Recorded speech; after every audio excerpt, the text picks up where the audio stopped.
नमस्कार, E6 TV में आप सभी का स्वागत है। मैं हूं अमिता आपके साथ।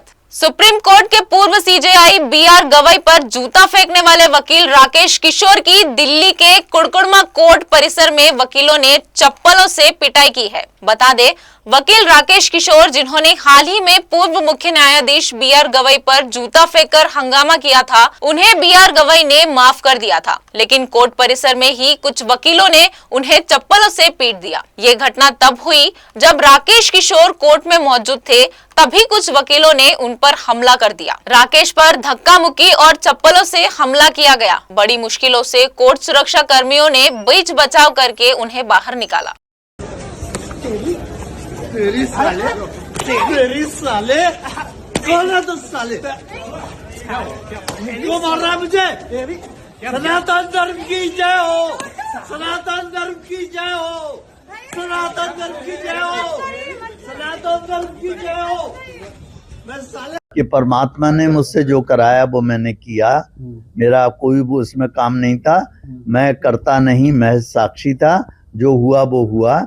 दूसरी बात, क्यों हुआ ये मैं जल्दी से बता दूं, क्योंकि उसके पीछे एक संदेश छुपा हुआ है कि सीजेआई गवई साहब ने जो सुप्रीम कोर्ट में 16 सितंबर को सुनवाई की थी एक PIL के ऊपर। कौन PIL करता था ये मुझे नहीं मालूम, कौन वकील था ये भी मुझे नहीं मालूम, मगर उस समय उन्होंने सनातन धर्म का मजाक उड़ाया था ये कहकर कि मूर्ति से, क्योंकि खजुराहो में एक मूर्ति है 7 फीट की विष्णु भगवान की जो beheaded है।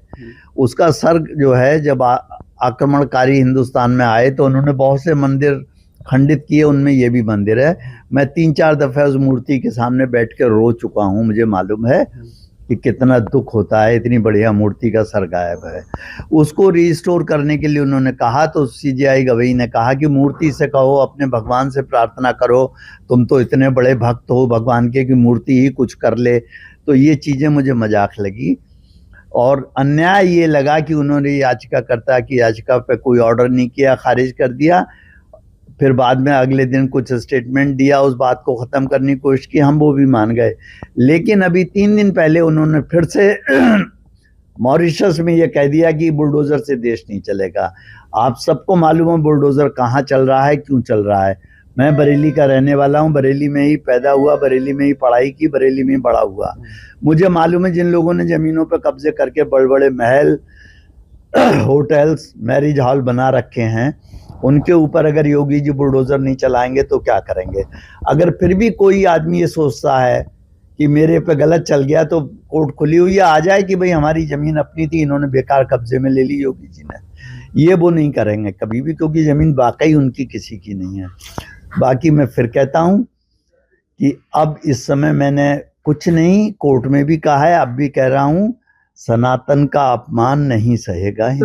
खबरों का सिलसिला इसी तरह जारी रहेगा। देखते रहिए E6 टीवी।